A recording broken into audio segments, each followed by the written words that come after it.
Hello everyone, welcome back again to my YouTube channel. My name is Kevin Saili. Pada YouTube channel ini teman-teman akan menemukan informasi menarik seputar cryptocurrency. So if you do like cryptocurrency, make sure kalian subscribe channel ini. Teman-teman, welcome back again. Di video update kali ini kita akan bahas spesifik untuk technical analysis Bitcoin, karena untuk fundamentalnya saya sudah bahas sedikit di emergency update yang ini. Jadi teman-teman make sure nonton dulu video itu supaya kalian bisa tahu kira-kira gimana sih impactnya ketegangan Rusia antara Ukraina terhadap market cryptocurrency saat ini.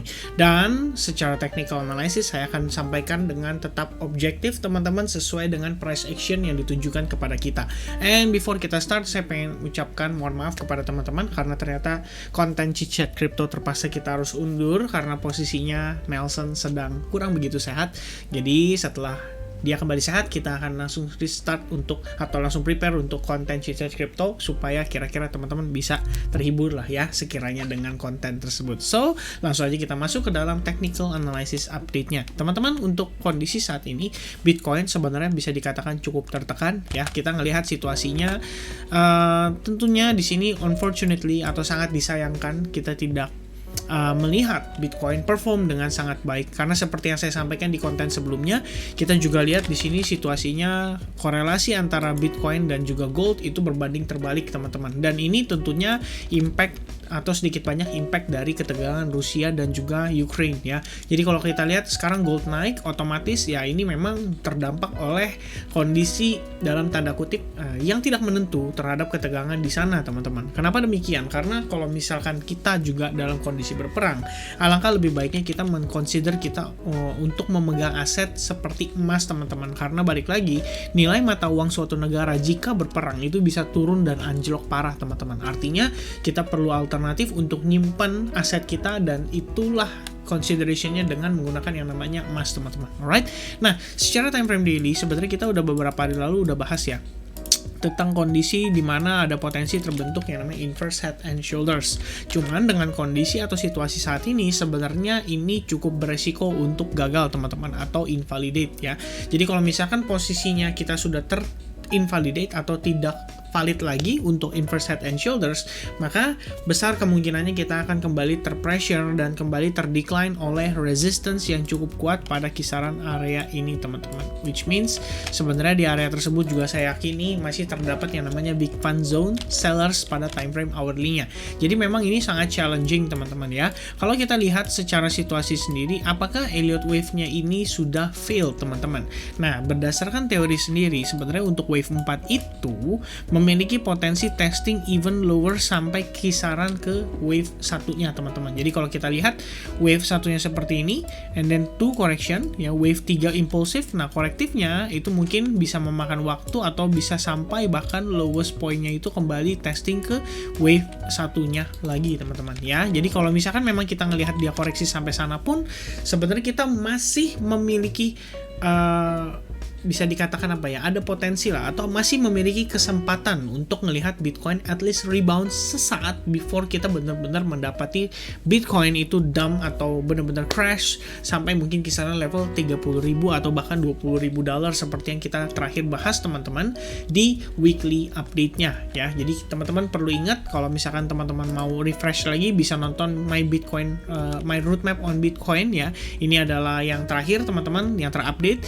Jadi kita di situ ada bahas untuk weekly time frame, di mana kita ngelihat weekly sendiri memiliki potensi untuk Bitcoin itu testing sampai even level 20.000 dolar teman-teman ya. Jadi itu boleh di watch kembali atau ditonton kembali. Nah, teman-teman perlu ingat juga ya bahwa kisaran level 40.000 dolar itu terdapat key support yang cukup penting ya. Balik lagi ini sudah kita remind beberapa waktu lalu dan beberapa video ya. Saya rasa juga banyak analis atau para pakar juga meyakini bahwa kisaran level 40.000 dolar merupakan key support kita yang paling penting. Jadi kalau misalnya Bitcoin fail untuk break dari level 40.000, at least kita masih bisa melihat kesempatan Bitcoin itu untuk mendapati rebound kembali teman-teman. Tapi kalau misalkan 40.000 di break dengan kondisi impulsif, dengan kondisi volume yang besar, itu harusnya dorongan untuk Bitcoin kembali terkoreksi lebih deeper itu menjadi lebih tinggi teman-teman secara probabilitas ya.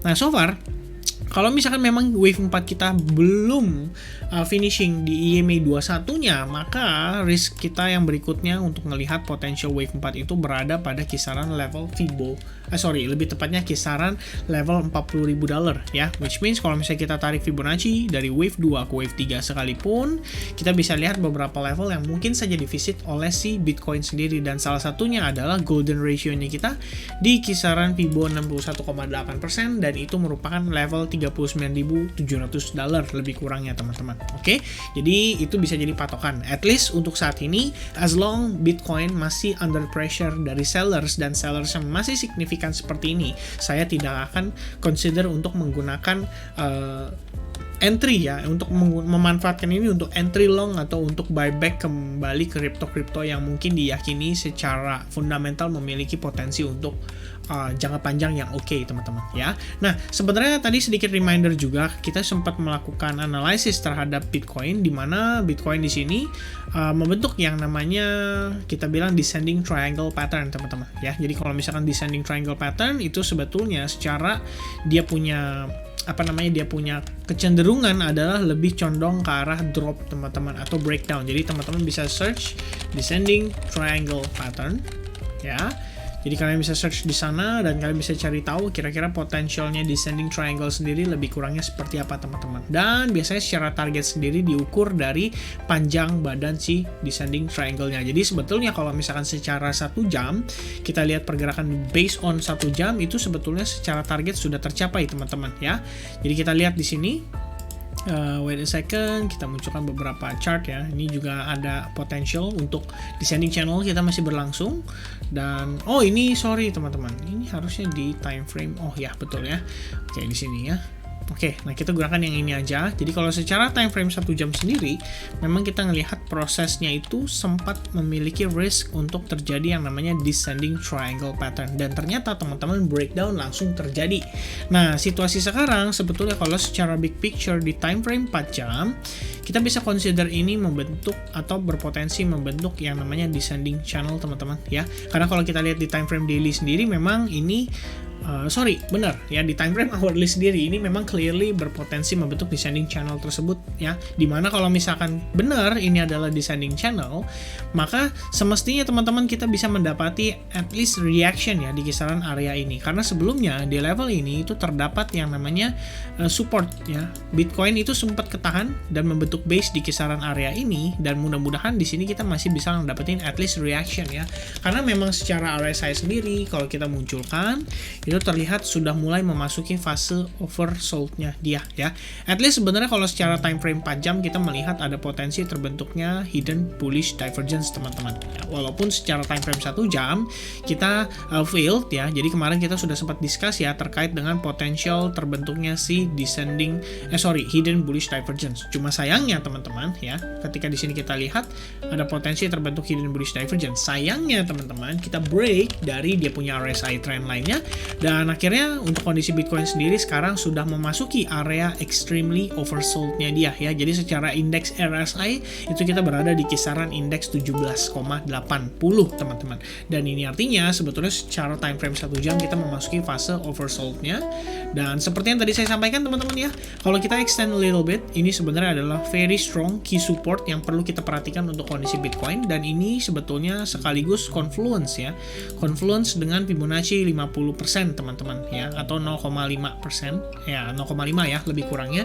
Ini merupakan confluence of support, dan kita expect ada reaction di sini. Kalau misalkan ternyata Bitcoin fail, no reaction and then langsung drop signifikan, ini saya bisa katakan teman-teman risknya untuk Bitcoin kembali tertekan oleh bearish akan menjadi lebih besar lagi, karena ini aja belum terdampak efek suku bunga, teman-teman. Gimana kalau setelah suku bunga dinaikkan, maka Bitcoin itu pressure-nya akan jauh lebih besar lagi untuk sellersnya. Alright, nah teman-teman kembali lagi saya remind bahwa kondisi inverse head and shoulders ini baru benar-benar confirm kalau misalkan si Bitcoin itu tidak break dari kisaran level $41.000 ini ya, lebih kurangnya sampai $40.000 lah ya. Itu adalah merupakan area krusialnya untuk Bitcoin, dan itu yang mungkin bisa kita perhatikan untuk saat ini. Jadi kalau misalkan dia break, ya udah pasti kita bakal testing lagi ke level-level di bawahnya seperti resistance di kisaran $38.000, $38.500 lebih kurangnya. Alright, so I think that's it from me. Thank you very much for watching this video. Mudah-mudahan video ini bisa membantu bagi teman-teman sekalian. God bless everyone, stay healthy. I see you guys again in the next update. Cheers and bye-bye.